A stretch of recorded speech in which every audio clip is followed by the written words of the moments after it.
At 11:47 p.m. on a rain-slicked October night, a taxi rolled to a stop at the curb outside the Fairview Terminal train station. Its headlights were on. Its engine was running. The meter was still counting. And there was no one inside. No driver behind the wheel. No passenger in the back seat. No sign of a struggle. No blood. No note. Just an empty car humming quietly in the rain, as if the person driving it had simply vanished mid-thought. The driver's name was Daniel Reyes, 34 years old, 6 years on the job. A man known for showing up early, keeping his cab spotless, and calling his mother every single night before his shift ended. That night he never called her. He never came home. And in the 15 years since, no one has ever found out what happened to him. This is the case that local police still refuse to close. The case that 3 separate investigators have quietly admitted keeps them up at night.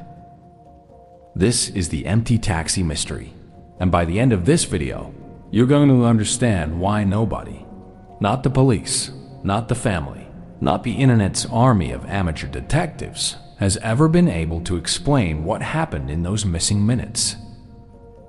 Stick around, because the deeper we go into this case, the stranger it gets.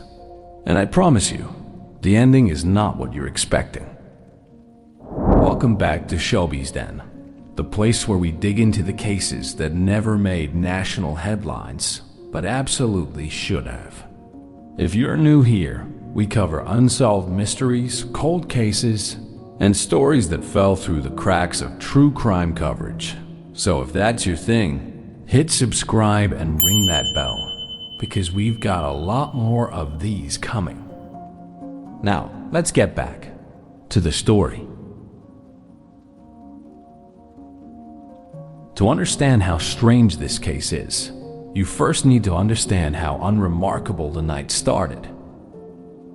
Daniel Reyes worked for a small family-run taxi company called Norwood Cabs, one of maybe 4 independent taxi services still operating in the mid-sized city of Ashford Hollow. It wasn't a big city, around 140,000 people, the kind of place where everyone sort of knew someone who knew someone. Norwood Cabs ran about a dozen vehicles, mostly picking up late-night shifts around the train station, the 2 hospitals, and the handful of bars downtown. Daniel had been driving for Norwood for 6 years. Co-workers described him the same way, almost word for word, when investigators interviewed them afterward. Reliable, quiet, funny once you got to know him, always early. He lived alone in a small rented house on the edge of town, having separated from his wife 2 years earlier. An amicable split. According to everyone who knew them, no bad blood, no custody battles, nothing that raised red flags. He had one daughter, 8 years old at the time, who he saw every weekend without fail. On the night in question, Daniel clocked in at Norwood's dispatch office at 6 p.m. sharp, like always. His dispatcher, a woman named Carol Higgins, remembered the shift as completely routine. Nothing was different, she told police in her original statement. He joked about the rain. He said he hoped it would slow down before his shift ended because wet roads made the late-night drunks harder to deal with. That was it. Totally normal. Over the next 5.5 hours, Daniel took 9 fares.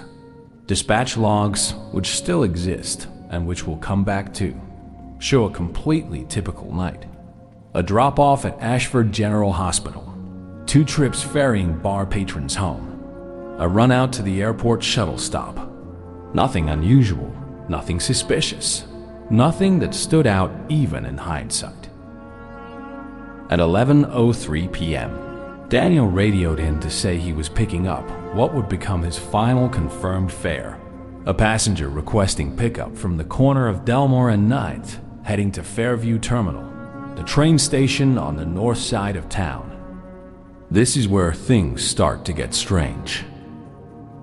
According to Norwood's dispatch records, The fare was called in not by the passenger directly, but through the company's automated phone line, meaning there's no recording of a human voice requesting the ride. Just a logged entry. Pick up at Delmore and 9th, destination Fairview Terminal, timestamp 10:58 p.m. Daniel confirmed the pickup over radio at 11:03 p.m. It was the last time anyone ever heard his voice. The drive from Delmore and 9th to Fairview Terminal should take, according to police reconstruction, somewhere between 14 and 18 minutes depending on traffic and the timing of 2 stoplights along the route. At 11:47 p.m., 44 minutes after, Daniel confirmed the pickup. His taxi was spotted by a station security guard, parked at the curb outside Fairview Terminal. Engine running, headlights on, completely empty. 44 minutes for an 18-minute drive. Where was Daniel Reyes for those missing 26 minutes? And where did he go after the car stopped? That question has never been answered. The security guard who found the taxi was a man named Walter Pruitt, a 22-year veteran of station security who'd seen just about everything in his time working nights. Drunks, disputes, the occasional theft. Finding an empty running taxi wasn't, on its own, wildly alarming to him at first. Cabbies sometimes left their cars idling to run into the station bathroom or to help an elderly passenger with luggage. But something about this one felt off, and Pruitt, to his credit, trusted his instinct. The back door on the passenger side was open. He told police in his statement. Not wide open, just ajar. Like someone had gotten out but didn't bother shutting it all the way, and the meter was still running. I remember thinking that's a lot of money just sitting there ticking up for nobody. Pruitt radioed his supervisor and then called it in to local police at 11:52 p.m. Patrol officers arrived within 12 minutes. What they found deepened the mystery rather than solving it. Inside the cab, Daniel's phone, sitting in the center console, screen still lit up, showing an unfinished text message to his ex-wife that simply read, "Running a little late tonight, might not make it to." The message cut off mid-sentence. It was never sent. It still existed only as a draft. His wallet was found tucked into the driver's side door pocket, containing his license, $43 in cash, and 2 credit cards untouched. Whatever happened to Daniel Reyes, robbery does not appear to have been the motive, because nothing of value was taken from the vehicle at all. The keys were still in the ignition. The parking brake was not engaged, but the car was in park. His seatbelt was unbuckled and resting normally across the seat. Not torn, not cut, nothing suggesting a violent extraction. There was no blood. No signs of forced entry. No skid marks or evidence of a crash. The car hadn't been in any kind of collision. It was, in the words of the responding officer whose report we obtained, quote, as if he'd simply stepped out to speak to someone for a moment and never came back. Except he had over 25 minutes unaccounted for before the car even arrived at the station, and no one has ever explained what happened during that gap or what happened after. Police immediately treated the scene as a potential crime, cordoning off the area and beginning what would become a sprawling and ultimately fruitless investigation. The very first, most obvious question detectives had to answer was simple. Who was the passenger who called for that pickup? That question turned out to be far harder to answer than anyone expected. Norwood cabs used a fairly standard system for the time. Most fares came in through a live dispatcher, but the company also had an automated line customers could call after hours, which used a basic phone tree system to log a pickup address and destination without needing a human operator. The fare that sent Daniel to Delmore and 9th came through that automated line. Detectives immediately pulled phone records for the number that had called in. What they found was the case's first genuine bombshell. The call had come from a prepaid burner phone. No name attached, no billing address. Purchased with cash, according to the store's records, at a convenience store roughly 2 miles from Delmore and Knight, 11 days before the disappearance. Store security footage from the day of purchase was reviewed, but by the time detectives requested it, 17 days had passed, and the store system, which only retained footage for 14 days before automatically overwriting it, had already erased the recording. The burner phone itself was traced through cell tower pings. It had made exactly one outgoing call, the pickup request, and was never used again. It went silent immediately afterward and was never recovered, despite an extensive search of the surrounding area, including a stretch of the nearby Corbin River. Whoever called that taxi to Delmore and Knight had planned it. This wasn't a random passenger having a normal night. Someone had bought an untraceable phone, waited nearly 2 weeks, made a single call, and then ensured that call could never be traced back to them. But here's where it gets even stranger. Detectives canvassed Delmore and Knight extensively. It's a residential corner, quiet, mostly single-family homes, one small 24-hour laundromat on the corner. Multiple residents were interviewed. Nobody reported seeing the taxi arrive. Nobody reported seeing anyone waiting for a pickup that night. The laundromat notably had a security camera positioned facing the street, and for the first time in this case, we actually get a piece of visual evidence. The footage, low resolution but usable, shows Daniel's taxi arriving at Delmore and Knight at 11:09 p.m., 6 minutes after he confirmed the pickup over radio, consistent with typical drive time from his previous fare's drop-off point. The taxi idles at the curb for 11 minutes. Nobody approaches the vehicle. No one gets in. The rear door does not open in the footage. And then, at 11:20 p.m., the taxi pulls away and heads in the direction of Fairview Terminal. So somehow, despite calling in a pickup, despite the taxi arriving at the exact requested location, the mystery passenger was never seen getting into the car. And yet the vehicle didn't return to dispatch as an unfulfilled fare. It continued toward the destination as though someone were in fact riding in the back seat. This detail alone has fueled 15 years of theories, which we'll get into. But for investigators at the time, it raised an urgent and deeply unsettling possibility that whoever arranged this pickup never intended to be seen at all, and that the 11 minutes of stillness on that camera were nothing. They were the passenger, quietly and carefully, making sure no one was watching before they did whatever they needed to do. Let's lay out the confirmed timeline as precisely as investigators were able to reconstruct it, because this is the heart of the entire mystery. 11:03 p.m. Daniel confirms pickup over radio. 11:09 p.m. Taxi arrives at Delmore and Knight. Confirmed by laundromat camera footage. 11:09 to 11:20 p.m. Taxi sits idling. No one visibly enters. 11:20 p.m. Taxi departs, heading toward Fairview Terminal. 11:47 p.m. Taxi found empty and idling outside Fairview Terminal by security guard Walter Pruitt. The drive from Delmore and 9th to Fairview Terminal, even accounting for the 2 stoplights and light traffic, should take no more than 18 minutes. Police performed the drive themselves at that exact time of night under similar weather conditions multiple times during the investigation. Their fastest time was 12 minutes. Their slowest deliberately driving under the speed limit and hitting every red light was 19 minutes. The taxi took 27 minutes to make that trip. Where was it for those extra 9 to 15 minutes?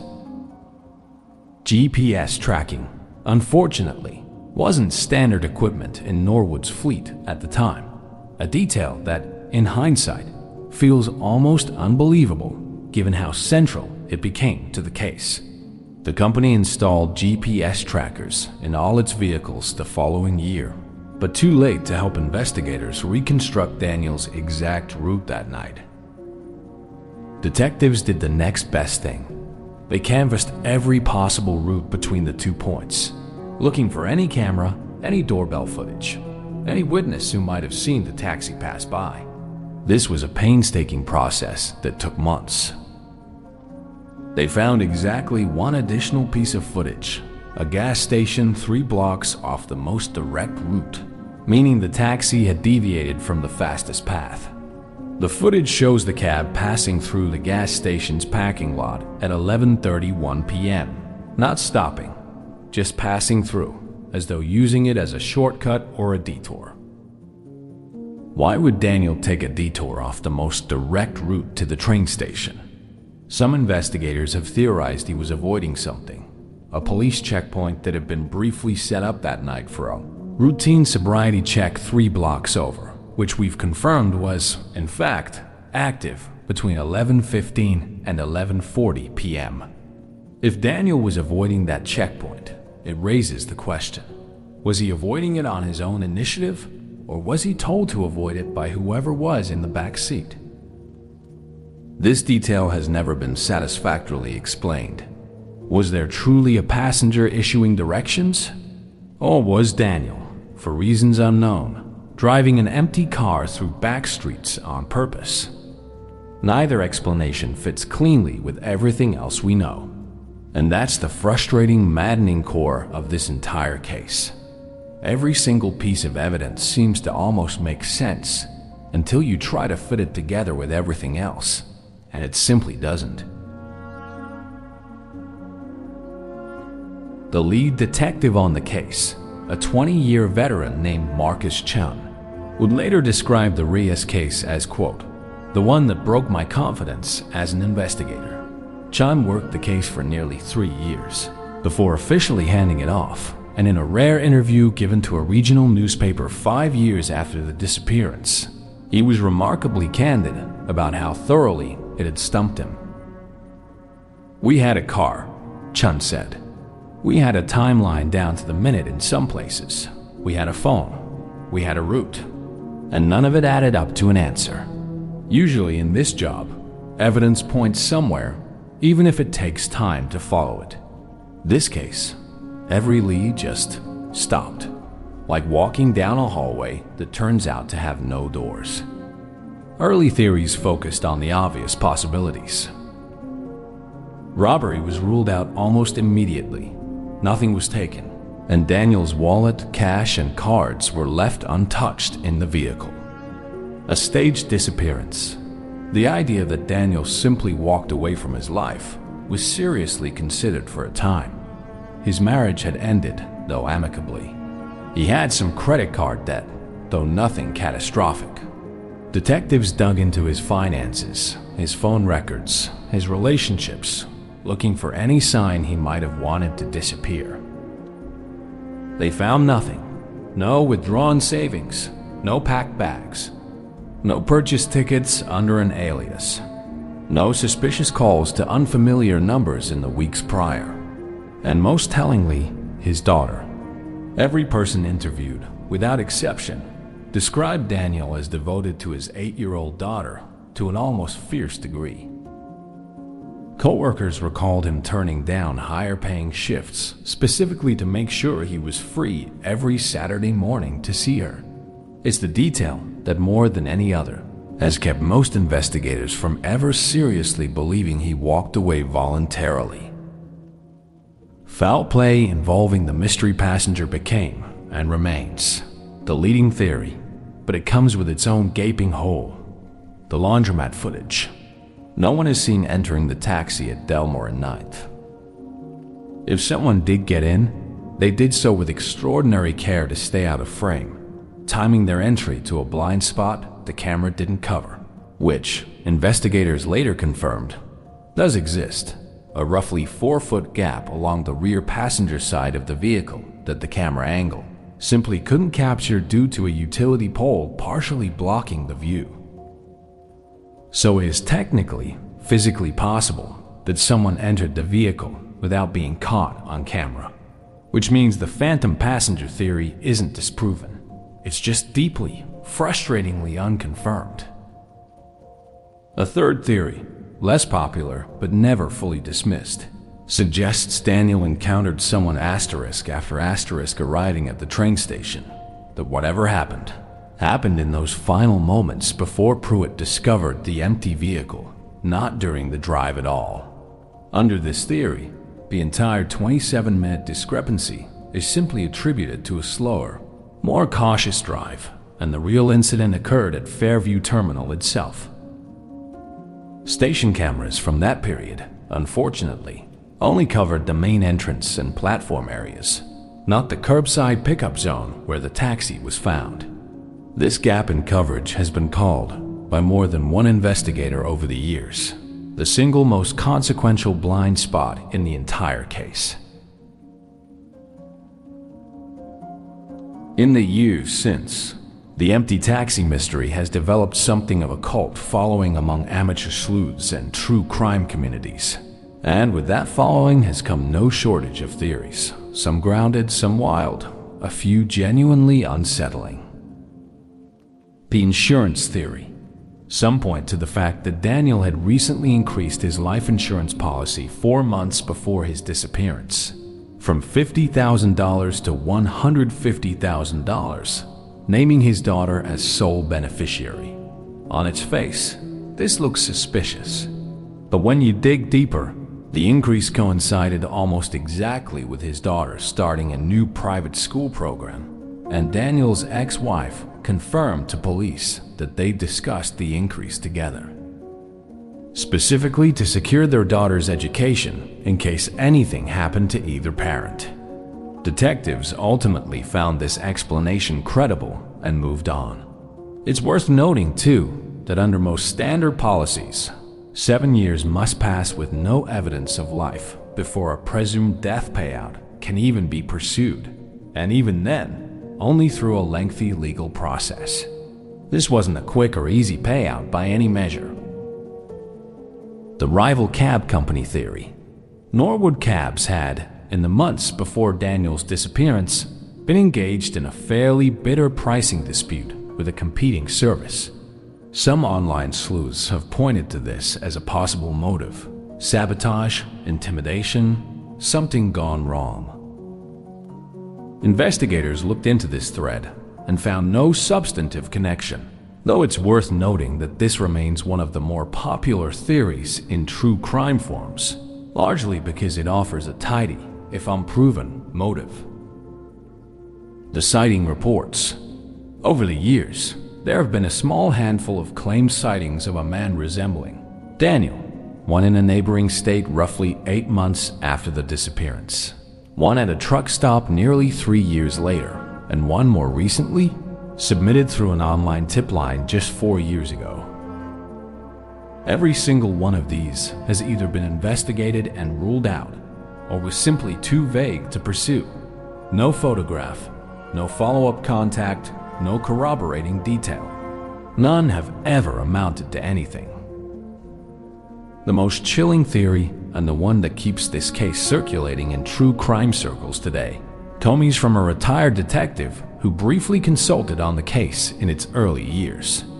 He raised the possibility, never proven, and admittedly speculative, that the entire scenario was designed, from the very first phone call on that burner phone, as what he called a disappearing act performed on someone else. In other words, that whoever placed that call wasn't trying to disappear themselves. They were orchestrating the disappearance of Daniel Reyes, using the taxi itself as the mechanism, luring him to a specific, camera-blind location, ensuring the vehicle would travel a predictable route, and executing whatever happened to him with careful, premeditated precision. If true, this would mean the 11 minutes of stillness on the laundromat camera wasn't hesitation, it was patience. Someone waiting, watching, making absolutely sure the moment was right.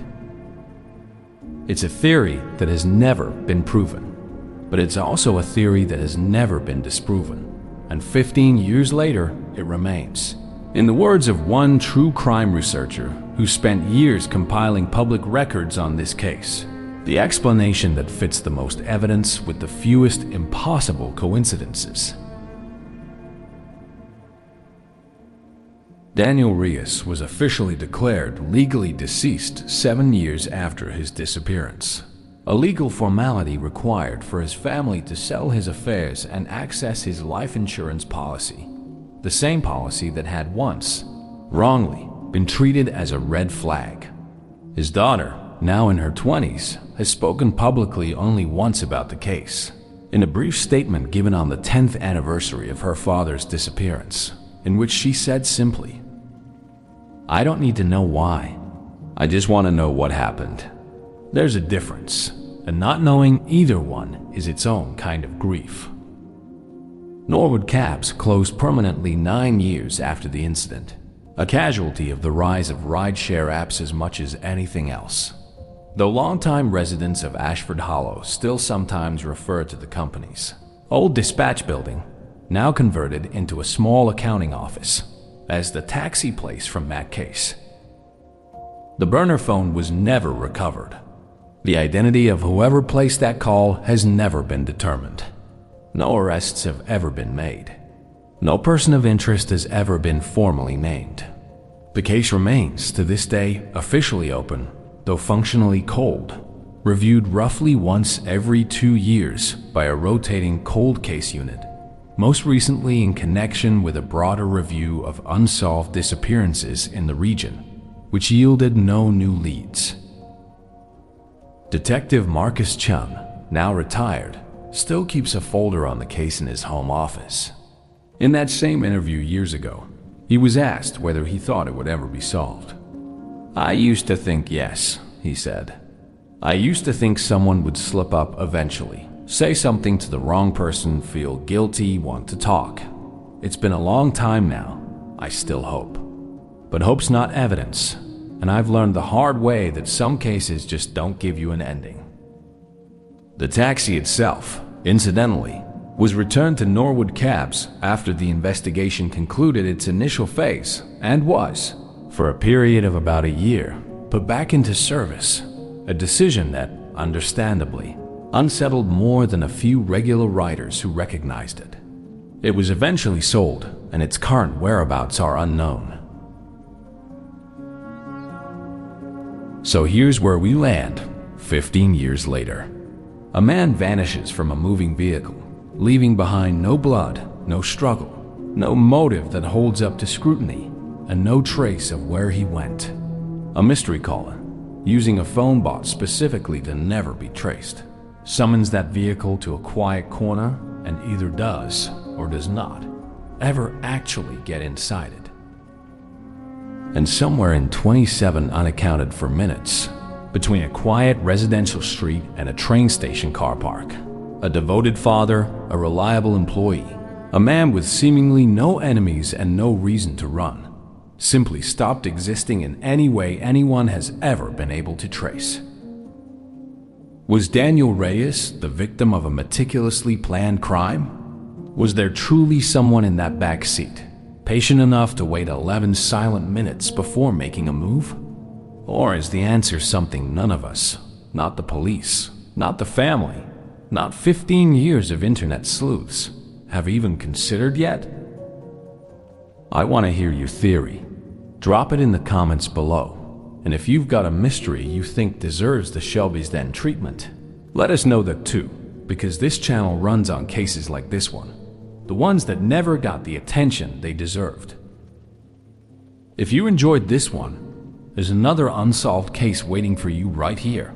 And if you haven't already, hit that subscribe button so you don't miss the next deep dive.